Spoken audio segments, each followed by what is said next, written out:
وزنة عرشه ومداد كلماته. سبحان الله وبحمده سبحان الله العظيم. الله لا إله إلا هو الحي القيوم.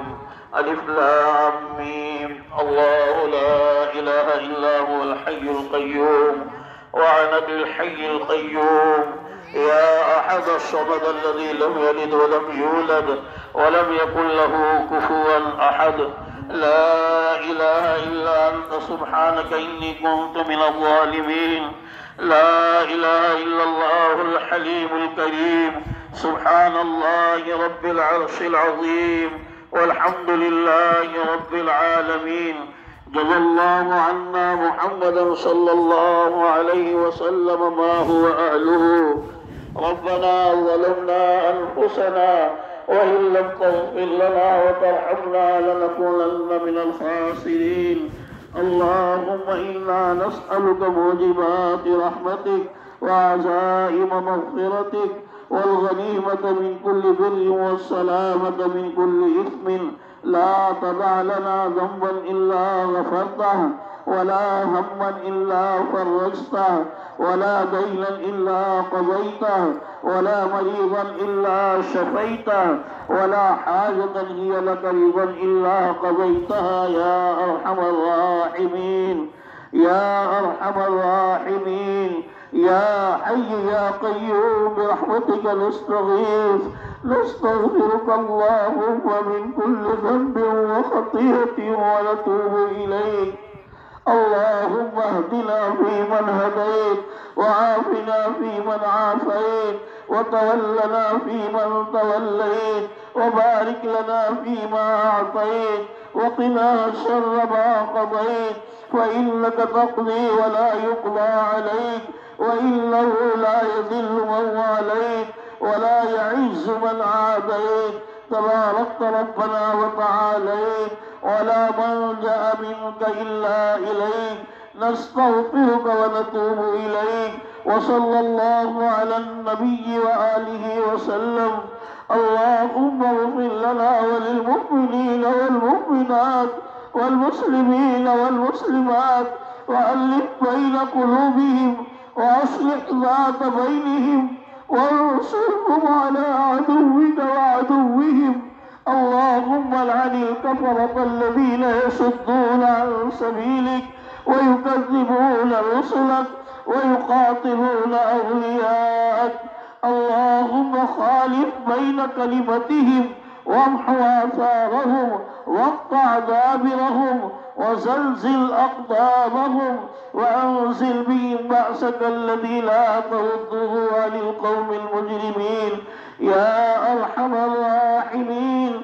إليك رب فحببنا وفي أنفسنا لك رب فضللنا وفي أعين الناس فعظمنا ومن سيء الأخلاق فجنبنا وعلى صالح الأخلاق فقومنا وعلى الصراط المستقيم فثبتنا وعلى الأعداء أعدائك أعداء الإسلام فانصرنا. اللهم انصرنا ولا تنصر علينا. اللهم امكر لنا ولا تمكر علينا. اللهم زدنا ولا تنقصنا ولا تسلط علينا من لا يرحمنا ولا تسلط علينا من لا يرحمنا ولا تسلط علينا من لا يرحمنا. اللهم اشرح صدورنا للإسلام. اللهم حبب إلينا الإيمان وزينه في قلوبنا وكره إلينا الكفر والفسوق والعصيان. اللهم من أحييته منا فأحيه على الإسلام ومن توفيته منا فتوفه على الإيمان. اللهم احفظنا من كل بلاء الدنيا وعذاب القبر وعذاب الآخرة. اللهم إنا نسألك إيمانا كاملا ويقينا صادقا وعلما نافعا ورزقا واسعا حلالا طيبا ولسانا ذاكرا وقلبا خاشعا وعملا متقبلا وشفاء من كل داء. اللهم إنا نسألك العفو والعافية والمعافاة الدائمة في الدين والدنيا والآخرة. اللهم إنا نسألك الجنة ونعوذ بك من النار. اللهم إنا نسألك الجنة ونعوذ بك من النار. اللهم إنا نسألك رضاك والجنة ونعوذ بك من سخطك وغضبك والنار. اللهم حاسبنا حسابا يسيرا. اللهم إنا نجعلك في نحورهم ونعوذ بك من شرورهم. اے اللہ ہمارے گناہوں کو معاف فرما. اے اللہ خطاؤں سے درگزر فرما. اے اللہ ہم تمام کی مغفرت کے فیصلے فرما. اے اللہ پوری امت کو معاف فرما دے. اے اللہ تو معافی کو پسند کرتا ہے. اے اللہ تو معافی کو پسند کرتا ہے. ہم بھی معافی کی بھیک مانگنے کے لیے جمع ہوئے ہیں. اے اللہ ہم تمام کو معاف فرما دے. اے مولا تیرے حبیب پاک صلی اللہ علیہ وسلم نے حضرت مائیہ عائشہ صدیقہ رضی اللہ عنہا کو دعا تعلیم فرمائی تھی. اللہم انکا عفو تحب العفو فاعف عنی. اے اللہ اس دعا کو ہم بھی مانگتے ہیں. اے اللہ ہمارے حق کو قبول فرما. اے اللہ ہمارے حق کو قبول فرما. اے اللہ معافی کا قلم پھیر دے. مولا سر تاپا گناہوں کے اندر ملوث ہیں. اے اللہ تیری نعمتوں سے زندگی بھر فائدہ اٹھاتے رہے لیکن تیری نافرمانی کرتے رہے. اے اللہ تو نے ہمارے ایک ایک نعمتوں کو ہمارے اوپر نشاور کر دیا. اے اللہ تو نے اپنی ایک ایک نعمتوں کو ہمارے اوپر نشاور کیا. ہاتھ پاؤں سالم دیے. اے اللہ آنکھیں سالم دی. اے اللہ کان سلامت دیے. اے اللہ چلنا پھرنا صحیح سالم رہا. اے اللہ لیکن ان تمام نعمتوں کے مقابلے میں ہم تیری نافرمانی کرتے رہے. چلے تو گناہوں کی طرف, بڑھے تو گناہوں کی طرف, سوچا تو گناہوں کی باتیں سوچی. اے اللہ ہمارے اس تمام جرم عظیم کو معاف فرما دے. ہمارے اس جرم عظیم کو معاف فرما دے. اے اللہ تو نے معاف فرما دیا تو ہمارا بیڑا پار ہو جائے گا. مولا تیری رحمت کے اندر, تیری نعمت کے اندر ایک ذرہ برابر بھی کمی نہیں ہوگی. اے اللہ تو نے مانگنے والوں سے خوش ہوتا ہے. اے اللہ تو نے مانگنے کا حکم دیا ہے. اے اللہ ہم مانگنے کے لیے آئے ہیں. اے اللہ ہم تیرے محتاج ہیں. اے اللہ تو غنی ہے. اے اللہ تو بے نیاز ہے. اے اللہ تو نے خود فرمایا قل هو اللہ احد اللہ الصمد. اے اللہ تو اللہ الصمد ہے. مولا ہمارے گناہوں کو معاف فرما دے. اے اللہ خطاؤں سے درگزر فرما دے. اے اللہ مسلمان آج پریشان حال ہے. اے اللہ ہم جانتے ہیں یہ سب ہمارے اعمال کا نتیجہ ہے. مولا ہمارے اعمال کو نہ دیکھ. اے اللہ تو ہمارے اعمال کو دیکھے گا تو ہم ہلاک ہو جائیں گے, تباہ اور برباد ہو جائیں گے. اے اللہ ہم عمل کی لائن سے اے اللہ قلاش ہیں, بدحال ہیں. اے اللہ مفلس ہیں. اے اللہ تو رحم کا, کرم کا, عافیت کا معاملہ فرما دے. اے اللہ رحم و کرم کی قلم ہمارے اوپر پھیر دے. اے مولا جہاں جہاں مسلمان اے اللہ چلت پھرت کر رہے ہیں, اے اللہ ان کی چلت پھرت کو قبول فرما.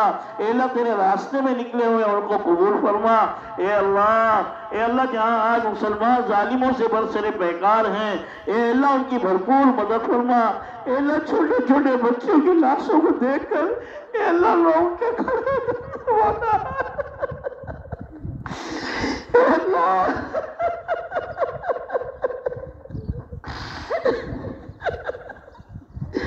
اے اللہ ہم ان کے حق میں صرف دعائیں کر سکتے ہیں.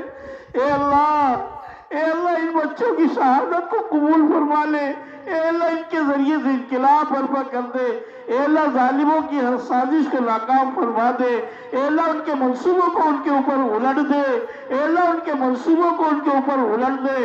اے اللہ رحم کا, کرم کا, عافیت کا معاملہ فرما دے. اے اللہ آج نہ جانے کتنے بندے تیرے دربار میں پہنچے ہیں, عمرہ کی نیت سے گئے ہیں. مولا لبیک اللہم لبیک کی صدائیں بلند کر رہے ہیں. اے اللہ ان کی ایک ایک لبیک کو قبول فرما لے. اے اللہ ان کے طواف کو قبول فرما لے. اے اللہ ان کی عبادتوں کو قبول فرما لے. اے اللہ ان کی دعاؤں کو قبول فرما لے. ان کی دعاؤں میں ہمارا بھی حصہ نصیب فرما. اے اللہ ہم نے بھی تیرے لیے روزے رکھے, ہم نے تیرے لیے تلاوت کی، اے اللہ ذکر کیے، اے اللہ یہ ٹوٹا پھوٹا عمل ہم نے تیرے سامنے پیش کیا ہے، مولا پیش کرنے کے قابل تو نہیں ہے، اے مولا جیسے تو چاہتا تھا ہم نے رمضان المبارک ویسے گزارا نہیں، مولا کریم ہمارے جرم عظیم کو بھی معاف فرما دے، جو بھی ٹوٹی پھوٹی عبادتیں کی ہیں، نمازیں پڑھی ہیں، تراویح پڑھی ہے، تہجد کا اہتمام کیا ہے، اے اللہ جتنے بھی نوافل کا اہتمام کیے ہیں، اے اللہ ان تمام کو قبول فرما لے، اے اللہ جو پریشان حال ان کی پریشانیوں کو دور فرما، اے اللہ جو مقروض ان کی قرضوں کی ادائیگی کے اسباب پیدا فرما، اے اللہ جو غلط قسم کے مقدمات میں پھنسے ہوئے ہیں، اے اللہ ان سے ان کو خلاصی نصیب فرما، اے اللہ جو بہن بیٹیاں بن بیاہی بیٹھی ہیں، اے اللہ ان کے لیے بہترین جوڑے منسوخ فرما، ان کے لیے بہترین جوڑوں کا نظم فرما، اے اللہ جو کچھ مانگا ہے اپنے گمان کے مطابق مانگا ہے، اے اللہ تو اپنے شایان شان عطا فرما، ہمارے جتنے بھی مرحومین ہیں، اے اللہ ہمارے اساتذہ ہیں، ہمارے والدین ہیں، کسی کے والد کا انتقال ہو گیا ہے کہ کسی کے اور رشتہ داروں کا، اے اللہ ان تمام مرحومین کی مغفرت فرما، ان کی قبروں کو منور فرما، ان کی قبروں کے اوپر اپنی رحمت نازل فرما، اے اللہ ان کی قبروں کو جنت کے باغوں میں سے ایک باغ بنا، اے اللہ ان کی سیئات کو حسنات سے مبدل فرما، اے اللہ ان پر اپنی کروڑہا رحمتیں نازل فرما، اے اللہ اپنے محبوب نبی جناب محمد رسول اللہ صلی اللہ علیہ وسلم کو پوری امت کی جانب سے بہترین جزائے خیر عطا فرما، ربنا تقبل منا انك انت السميع العليم وتب علينا انك انت التواب الرحيم، ان الله وملائكته يصلون على النبي يا ايها الذين امنوا صلوا عليه وسلموا تسليما، اللهم صل على محمد وعلى ال محمد كما صليت وباركت على ابراهيم وعلى ال ابراهيم انك حميد مجيد، سبحان ربك رب العزة عما يصفون وسلام على المرسلين والحمد لله رب العالمين۔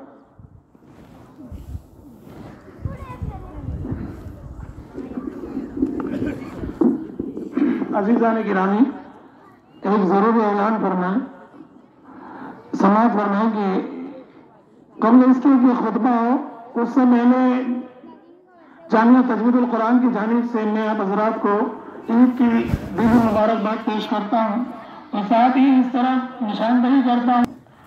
اللہ اکبر لا الہ الا اللہ واللہ اکبر وللہ الحمد، الحمد للہ المنعم الاکبر وبث السرور بیوم عید منور، اللہ اکبر لا الہ الا اللہ واللہ اکبر وللہ الحمد، اشہد ان لا الہ الا اللہ وحدہ لا شریک لہ الملک الاکبر، اللہ اکبر لا الہ الا اللہ واللہ اکبر وللہ الحمد، واشہد ان سیدنا ومولانا محمدا عبدہ ورسولہ الشافع یوم المحشر، اللہ اکبر لا الہ الا اللہ واللہ اکبر وللہ الحمد، صلی اللہ علیہ وعلا آلہ واصحابہ ومن زکا نفسہ وطہر، اللہ اکبر لا الہ الا اللہ واللہ اکبر وللہ الحمد،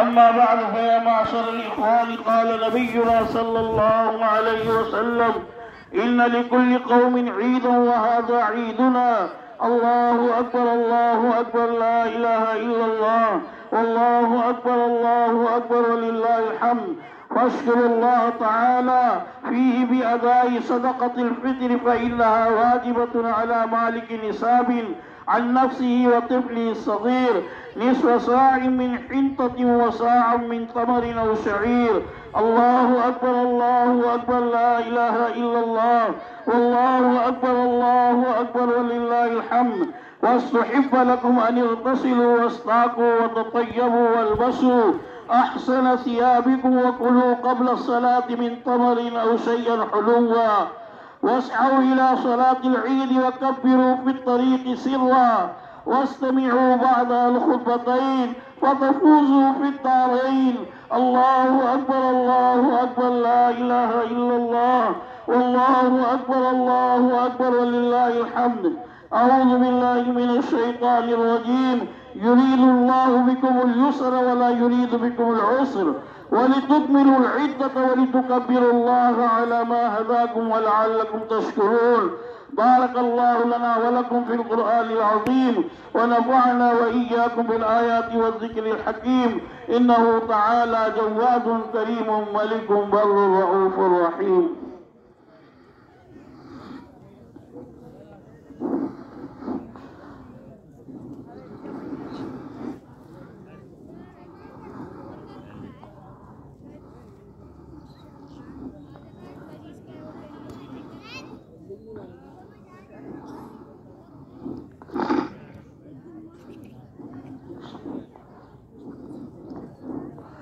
الحمد لله نحمده ونستعينه ونستغفره ونؤمن به ونتوكل عليه ونعوذ بالله من شرور أنفسنا ومن سيئات أعمالنا، من يهد الله فلا مضل له ومن يضلله فلا هادي له، ونشهد أن لا إله إلا الله وحده لا شريك له، ونشهد أن سيدنا ومولانا محمدا عبده ورسوله الذي أرسل بالحق بشيرا ونذيرا. اللهم صل وسلم وبارك على سيدنا محمد وعلى آله وأصحابه وأتباعه وأزواجه وذرياته.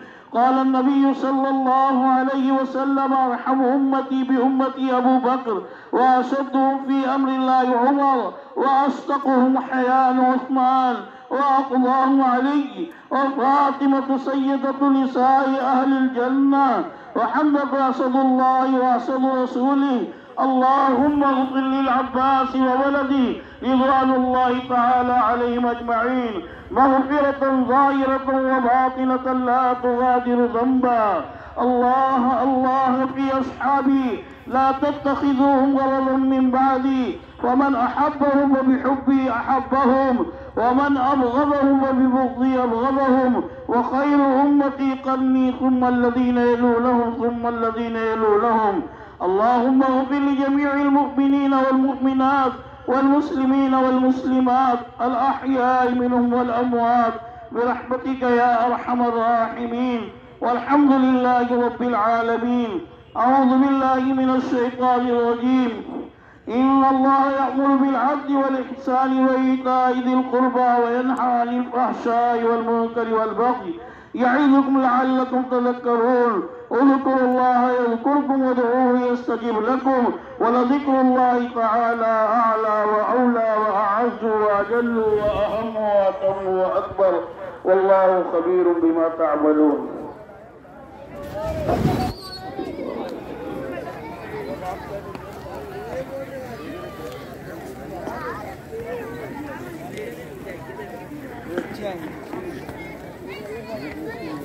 नाम बोलना पड़ेगा उसका। शरीफ, एकदम शरीफ।